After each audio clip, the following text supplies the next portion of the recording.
Trimming the excess fat from the outside of a roasting joint can help cut calories, but you'll want to leave some fat for moistness and flavour.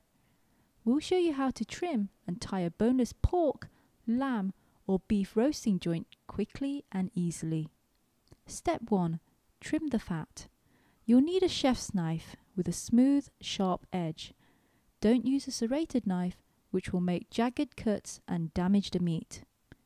Lay the joint fat side up on a chopping board.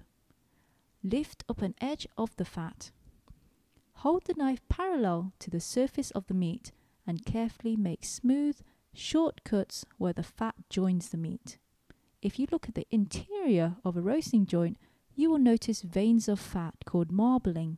This small amount of fat melts into the meat as it cooks, but if there's a big strip of fat running through the center, you can cut open the joint and remove the excess. Just take it slowly and be careful of your fingers. Step 2. Tie it up. You tie a roasting joint after it's been boned or butterfly, and tying the joint together helps the meat cook evenly. Start with a long length of butcher's string and cut more than you think you'll need. If your joint has been butterflied, roll it into a neat shape. Lay the joint on a chopping board with one end towards you. Slip one end of string under the end closest to you. Bring it together and tie a knot, leaving a short end of about 4 inches. Pull it firmly to bring the meat together. Extend the long end of the string to about 1.5 inches further along the roast and hold it there. Wrap the string around the joint, looping it through the piece you're holding down. Pull firmly to bring the meat together. Continue extending, wrapping and looping all the way up the joint every 1.5 inches.